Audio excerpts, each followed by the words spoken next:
The headlights carved through darkness like twin knives, illuminating endless asphalt that disappeared into Nebraska's flat horizon. John Matthews shifted in his worn driver's seat, the familiar ache in his lower back reminding him he'd been driving for 11 hours straight. The CB crackled with distant chatter, truckers warning about a speed trap near Lincoln, complaining about DOT regulations, swapping lies about lot lizards and close calls. John kept his radio low, preferring the rhythmic thrum of 18 wheels on interstate concrete. His phone, mounted on the dashboard, showed 2:47 a.m. Karen would be asleep now, curled on her side of their queen bed, probably wearing that old Huskers t-shirt she'd stolen from him years ago. The thought should have warmed him, but lately thinking about Karen left him feeling unsettled. Like trying to remember the words to a song you once knew by heart. 14 years. That's how long they'd been married. Met at a truck stop diner, outside Omaha where she waitressed nights. He'd been younger then, cockier, convinced that life on the road was temporary, just until he saved enough to start his own shop. She'd refilled his coffee 4 times that first night, each time lingering a bit longer, until finally she'd asked if he planned to drink the whole pot or if he was just killing time. "Depends," he'd said back then. "When do you get off?" Now. Rolling through the darkness at 70 miles per hour, that memory felt like it belonged to different people. The shop never materialized. The road became his life. 2 weeks out, 3 days home if he was lucky. Karen had stopped asking about the shop around year 5, stopped mentioning kids around year 8, stopped meeting him at the door around year 11. His phone buzzed. Text from Karen. "You awake?" Strange. She never texted this late anymore. John hit the voice-to-text button.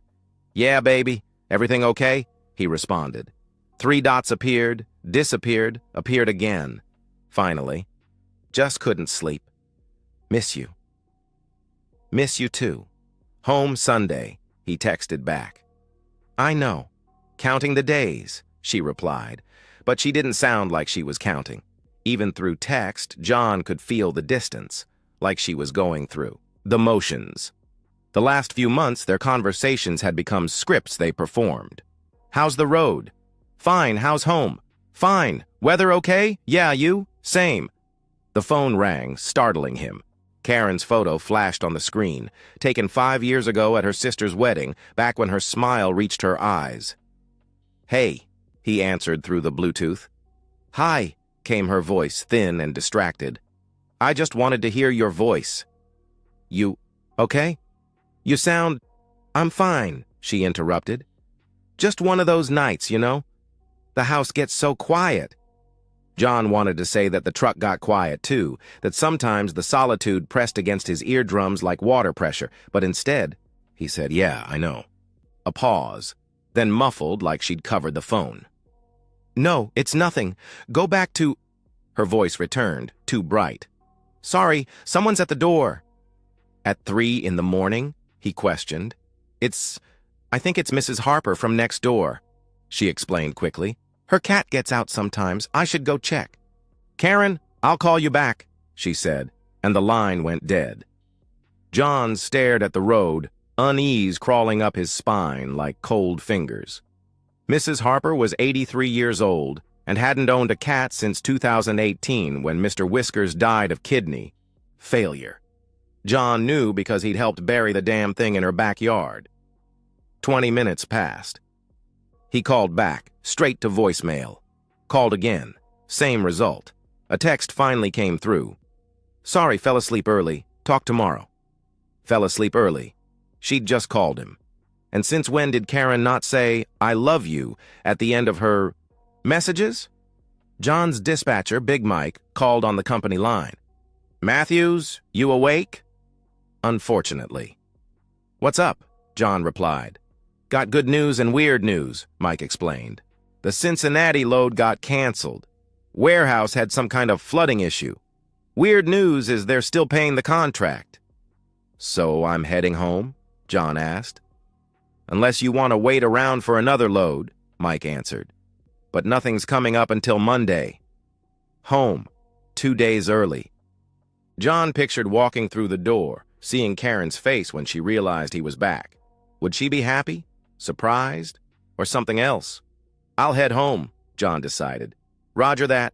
Drive safe," Mike said.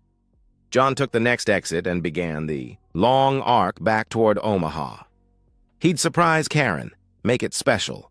Stop at that bakery she liked, get those cinnamon rolls she was always talking about. Maybe they just needed more time together. Maybe the distance he felt was just road fatigue, too many nights alone, too many days apart. His phone buzzed. Another text from Karen, but the preview made his blood freeze. He grabbed the phone, nearly swerving into the rumble strips. The full message read, "Can't wait to see you tomorrow. He won't be back until Sunday." John parked his Peterbilt on Maple Street, 3 blocks from his house. After 18 hours of driving, fueled by black coffee and a growing knot of dread, his hands shook as he killed the engine. The text had to be a mistake. Maybe Karen had meant to send it to her sister about her brother-in-law. Maybe it was about a co-worker covering someone's shift. Maybe anything except what every instinct in his body was screaming.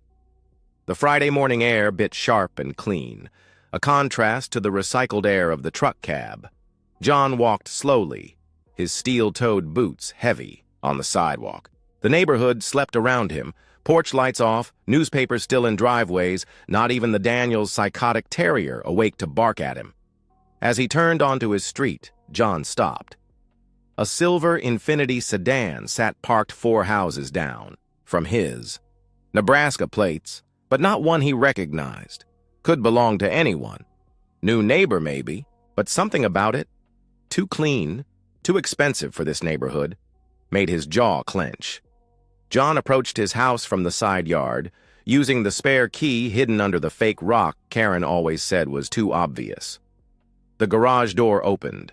Silently, he'd fixed those hinges last time home, and he stepped into familiar darkness that smelled wrong. Cologne, not his. He hadn't worn cologne in years. Something expensive and trying too hard. The mudroom told more of the story. A man's jacket hung on the hook beside Karen's purse, charcoal gray wool, designer label he couldn't pronounce. John touched it, ran his fingers along the fabric. Real wool. Probably cost more than he made in a week. In the kitchen, 2 wine glasses stood in the sink, lips still stained red. An empty bottle of Malbec on the counter, the good stuff Karen bought for special occasions. John picked up one glass, saw the lipstick mark, Karen's shade, the one that tasted like artificial strawberries. A sound from upstairs, muffled laughter, then footsteps crossing their bedroom floor. John's bedroom floor. The ceiling creaked in the familiar pattern he knew meant someone was walking from the bed to the bathroom. John pulled out his phone, opened the camera, and started recording. He needed proof. Not for anyone else, for himself. Because part of him still wanted to believe he was wrong, that this was all some cosmic misunderstanding that would make sense if he just thought hard enough. The stairs beckoned. John climbed, slowly, avoiding the 3rd step that squeaked, the 7th that groaned. Halfway up, he found a man's dress shirt, white with thin blue stripes, carelessly discarded. He filmed it, then continued up. Karen's blouse came next, the green one he'd bought her last Christmas, inside out and hanging from the banister. More laughter from the bedroom. Then a man's voice, low and confident. "Come back to bed." Karen's response came playful in a way John hadn't heard in years. "Make me." John's vision tunneled, his free hand clenched and unclenched. Every muscle in his body screamed to kick down that door, to destroy everything and everyone inside. But he kept filming, kept climbing. A man's belt, Karen's jeans, black lace panties he'd never seen before. The bedroom door stood slightly ajar. Through the gap, John could see movement, shadows playing on the wall. The sounds were unmistakable now, rhythmic, urgent, punctuated by Karen's voice saying things she hadn't said to John in months, maybe years. John pushed the door open another inch, just enough to angle his phone through. He didn't look at the screen, couldn't bear to see it while it was happening. He just held the phone steady, recording for 30 seconds that felt like 30 years. Long enough? More than enough. He retreated silently, his body moving on autopilot while his mind processed what couldn't be unprocessed. Downstairs, John walked to the living room, to his recliner, the one Karen always complained about but he'd refused to replace. He opened the drawer in the side table and retrieved his Glock 19, checked the magazine, chambered around. Then John sat down in his chair, gun in his right hand, phone still recording in his left, and waited. The ceiling creaked again. More footsteps. The toilet flushed. Karen giggled, actually giggled, like a teenager. John stared at the ceiling, tracking their movement by sound, mapping their betrayal in squeaks and footfalls. His phone vibrated. A text from Karen. "Miss you, babe. House is so empty without you." John's knuckles whitened around the gun. 43 minutes. That's how long John sat in his recliner, listening to his wife and another man in his bed. He counted every second, using the numbers like a mantra to keep from storming upstairs.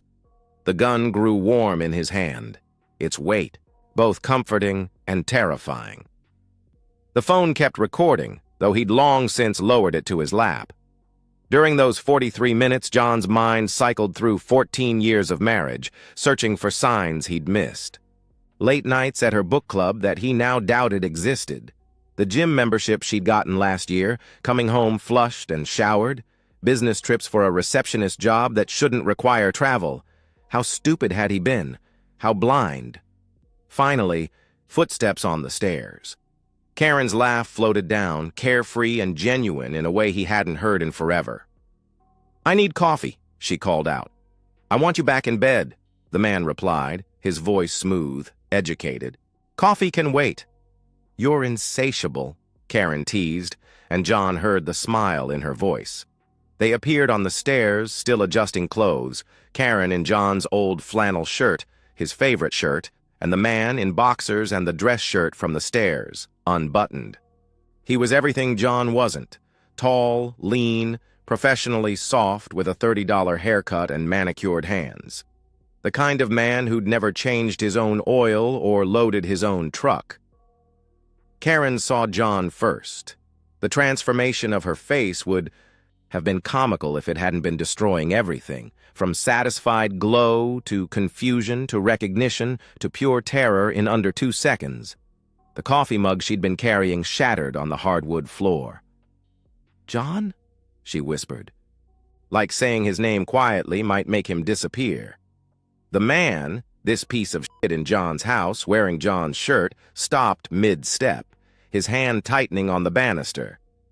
"Who?" "Sit down," John interrupted, his voice steady, almost conversational, as he raised the Glock. "Both of you! On the couch! Now!" "John, please, I can explain." Karen started. "Sit! Down!" he repeated firmly. They scrambled to the couch, the man's hands already up in surrender, Karen pulling the flannel tight around, herself as if it might protect her. They sat close, but not touching, and that small distance between them said everything about what this was. Not love, just intimacy. John kept the gun trained on them while he set his phone on the coffee table, still recording, angled to capture. All 3 of them. "How long?" John asked. "John, please, put the gun down and we can talk," Karen pleaded. "How?" "Long," he repeated. Karen's face crumpled. 8 months. Closer to a year, the man corrected, and Karen shot him a look that could have melted steel. Even now, John noted she was trying to minimize it. "What's your name?" John asked the man. "Derek." "Derek Morrison," he answered nervously. John knew that name. From the real estate office, the one who sold the Harper's house. Derek nodded, his Adam's apple bobbing. "How many times?" John asked Karen. "Does it matter?" She deflected. "Every question I ask matters." "How many times?" Karen looked at the floor. "I don't know." "Guess," he demanded. Maybe 20 times, she admitted. Derek laughed, actually laughed, short and bitter. "Try twice a week since January." John did the math.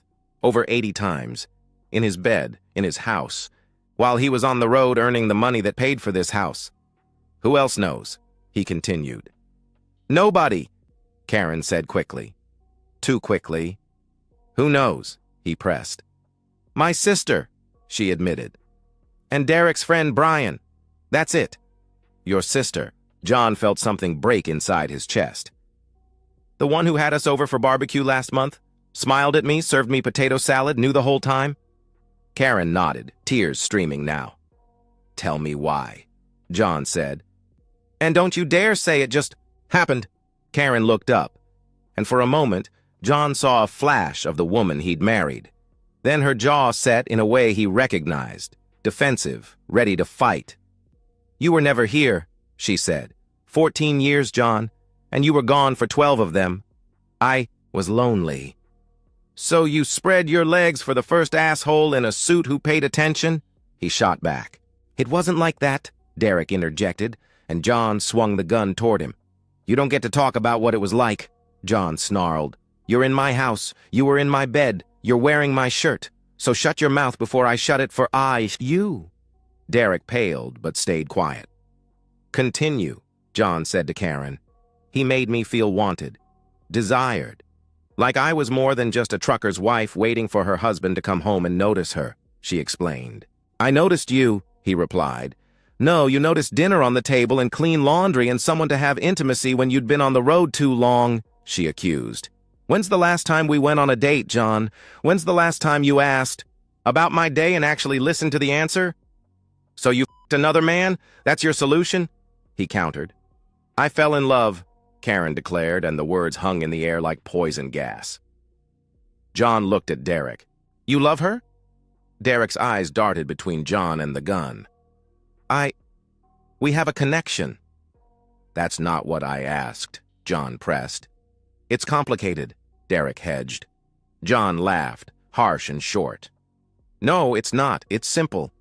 You wanted to have intimacy with another man's wife, so you did. At least own it. Fine, Derek said, finding some backbone. No, I don't love her. She's fun. She's available. She's enthusiastic. That clear enough for you? Karen turned to stare at Derek, her face a study in dawning realization. But you said, she started. I said what you wanted to hear, Derek replied, his fear of John apparently overriding his self-preservation with Karen. You think you're the only married woman I've been with? You're not even the only one this month. Karen slapped him, the crack echoing through the room. Derek didn't react, just kept his eyes on John's gun. Get your phone out, John told Karen. Both of you. They complied, hands shaking. Now, I want you to record a statement, a confession. Everything you've done. How long, where, when. Everything, he instructed. John, please, Karen begged. Do it, or I'll share the video I already have with everyone you know, he threatened. Your parents, your work, Facebook, everyone. Karen's face went white. You recorded everything. Your confession is your chance to control the narrative.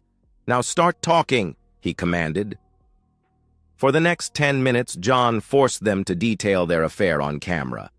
Every sordid detail, every lie, every time they'd laughed about him behind his back. Derek tried to minimize his role, but John kept pushing, kept demanding specifics until both of them had thoroughly damned themselves. When they finished, John had them send the videos to his phone. Then he stood, the gun still steady in his hand. Now, he said with frightening calmness, we're going to discuss consequences. John stood slowly, deliberately, letting the weight of the moment settle over the room like a shroud.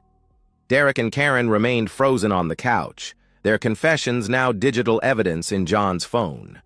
The gun felt lighter in his hand, less like a weapon and more like a prop in a play he was directing. Derek, John said, his voice conversational, almost friendly. Stand up. Derek rose on shaking legs, his designer boxers and stolen shirt, making him look like a child playing dress-up. Listen, man, I'm sorry. I didn't know... Didn't know what? John interrupted. That I existed? That Karen was married? You said, you've done this before. I meant, Derek tried.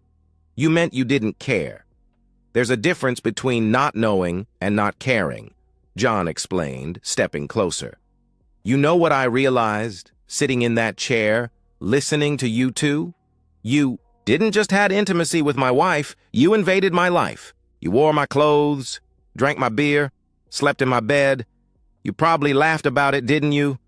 The stupid trucker out there burning diesel while you burned his sheets. It wasn't personal, Derek protested. John's fist connected with Derek's jaw before the sentence finished. Not a wild swing, but a measured strike that split Derek's lip and sent him stumbling backward. Karen screamed. That felt personal to me, John said calmly. Derek touched his mouth, fingers coming away bloody. You can't. I'll press charges. With what evidence? John challenged. The video where you confess to having intimacy with my wife in my house? The one where you admit to destroying my marriage? Please, Derek, call the cops. I'm begging you. Derek straightened, trying to salvage some dignity. I'm leaving. Not yet, John said.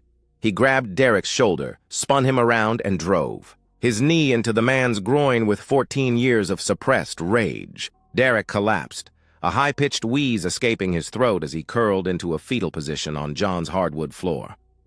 That's for every time you touched her, John explained. He nudged Derek with his boot. Get up! Derek couldn't. He rolled, onto his side, hands cupped between his legs, making sounds that weren't quite words. John grabbed him by the shirt, his own shirt, and dragged him toward the front door. Derek tried to resist, but the fight had left him along with his breath. John opened the door and hauled Derek onto the front porch, down the steps, and deposited him on the lawn. Mrs. Harper was watering her flowers next door, and her eyes went wide at the scene. Morning, Mrs. H., John called cheerfully. Just taking out the trash. He walked back to the porch, then turned to Derek, who was trying to crawl toward the street. Your car keys and clothes will be on the curb in 5 minutes, John announced.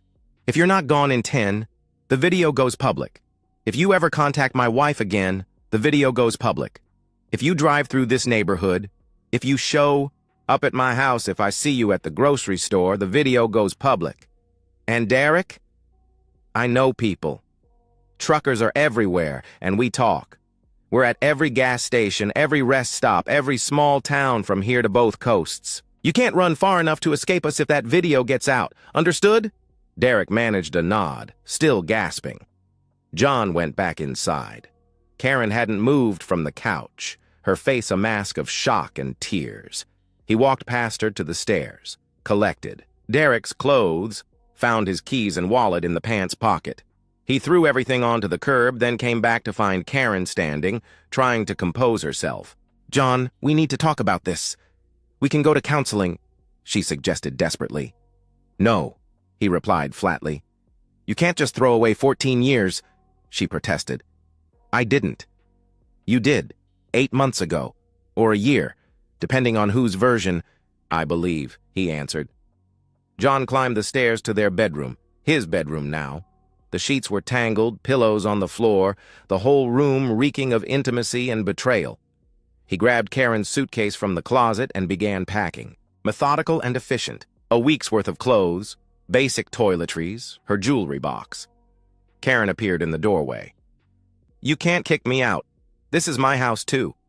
You're right, John admitted, zipping the suitcase. Legally, it's half yours. But here's the thing, Karen. That video I have, your confession, it shows adultery and Nebraska is an at-fault divorce state. You'll get nothing. No alimony, no house, no truck, nothing. Or you can leave now, we divorce quietly, and you get a clean start. That's blackmail, she accused. That's consequences, he corrected.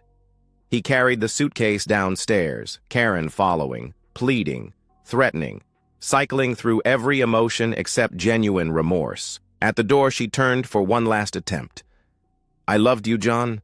Despite everything, I did love you, she claimed. No, John said quietly. You loved the idea of me. The safety I provided, the house I paid for, the life I built. But me? The actual man? You didn't love me enough to keep your legs closed while I was working to provide for us. You're going to regret this. You'll be alone, she warned. I've been alone for years, Karen. Difference is now I know it, he replied. He handed her the suitcase and her purse. She stood on the porch, looking lost, like she couldn't quite process how her morning had gone from post-coital bliss to homeless in under 2 hours. Where am I supposed to go? She asked. Derek's probably still crawling to his car. Maybe he'll give you a ride, John suggested with dark humor. Or call your sister, the one who knew all about this. I'm sure she'll be happy to help. Karen's face hardened. You're a bastard. No, I'm a truck driver who came home early, he corrected. You're the one who decided that wasn't enough. He closed the door, locked it, and listened to her footsteps fade away. Through the window, he watched her pull out her phone, probably calling her sister.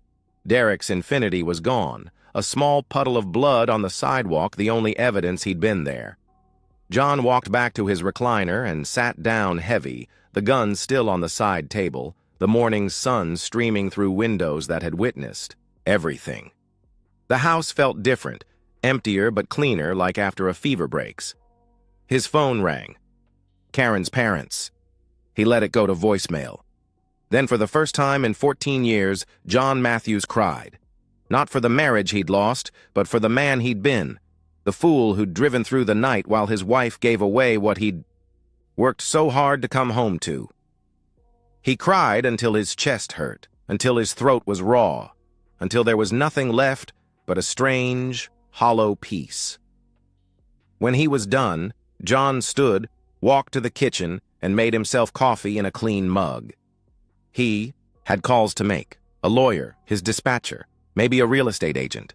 But first, he'd sit in his house, his empty, honest house, and figure out what came next. The road was calling, but for once, John wasn't in a hurry to answer. 6 weeks later, John guided his Peterbilt through Wyoming's high country, the Rockies, rising like ancient guardians against an October sky. The divorce had been finalized yesterday, the fastest his lawyer had ever seen, he'd said. The video evidence had been compelling, a word that meant Karen's attorney had taken one look and advised her to accept whatever terms John offered. She'd gotten her clothes, her personal belongings, and $5,000, enough for a fresh start, but not enough to matter. The house was John's, along with everything in it. He'd already listed it with a different real estate agency, one that didn't employ Derek Morrison. Derek himself had vanished from Omaha like smoke. Word traveled fast in their social circle, and the video John had shared with select individuals, just enough to ensure the truth was known, had made Derek radioactive. Last John heard, Derek had moved to Kansas City trying to rebuild his reputation in a market that didn't know him as the homewrecker who'd gotten his ass kicked by a trucker. Karen had moved in with her sister initially, but that lasted exactly 9 days before they'd had a falling out. Apparently, Derek had been telling the truth about not being exclusive. Karen's sister discovered he'd been texting her as well, testing the waters for his next conquest. The sisters hadn't spoken since. The surprising support had come from Karen's parents. They'd called John after the divorce was finalized, not to plead their daughter's case, but to apologize. We raised her better than this, her father had said, voice thick with disappointment. You're a good man, John. We're sorry she couldn't see that. They still sent him Sunday dinner invitations, which he politely declined. Some bridges, once burned, were better left as ash. Big Mike had given him the long-haul routes he requested, coast to coast, 3 weeks at a stretch. The solitude that had once felt like punishment now felt like therapy. Every mile put distance between John and the man who'd sat in that recliner, gun in hand, world collapsing. He wasn't running from it. He was metabolizing it, converting pain into forward motion. The CB crackled with chatter, truckers warning about weather ahead, a roadside inspection station, the usual brotherhood of the highway. John had told a few of them his story during late-night drives, and word had spread the way trucker stories do. Embellished here, condensed there, but essentially true. He'd become something of a legend, the driver who'd caught his wife cheating, and handled it like a man. No violence against her, no murder-suicide headlines, just cold, calculated justice. That's how you do it, brother, an old-timer had told him at a truck stop in Salt Lake. You kept your cool, kept your dignity. That's worth more than any revenge. But it had been revenge, John knew. Not the hot, violent kind that landed you in prison, but the cold kind that left your enemies alive to suffer the consequences. Karen was working as a waitress now. Her office job had mysteriously ended after the scandal broke, living in a studio apartment on the wrong side of town. She'd tried dating, but in a city like Omaha, everyone knew someone who knew the story. The cheating wife who'd mocked her trucker husband while fooling around. That reputation would follow her for years. John pulled into a rest stop as the sun began its descent behind the mountains. He needed to check his logs, maybe grab something to eat from the vending machines. As he climbed down from the cab, his phone buzzed. A text from an unknown number. "I'm sorry. I know it doesn't matter now, but I wanted you to know. I'm sorry for everything." John stared at the message for a long moment, then deleted it. He didn't need her apology. The opposite of love wasn't hate, it was indifference, and that's where he'd finally arrived. Karen was just someone he used to know, a character in a previous chapter of his life. He walked into the rest stop, bought a coffee and a questionable sandwich, and sat at a picnic table watching the sun paint the mountains gold. A young couple sat at the next table, obviously on a road trip, excited and in love.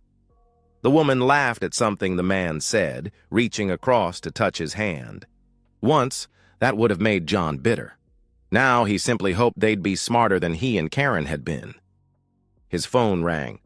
"Big Mike. Got a special request for you," Mike said. "Owner-operator out of Seattle needs someone reliable to partner with on a new route. Dedicated lanes, home every weekend, great pay. Interested? Home every weekend. 6 weeks. Ago, that would have meant nothing. Now, with an empty house to sell and a life to rebuild, it sounded like possibility."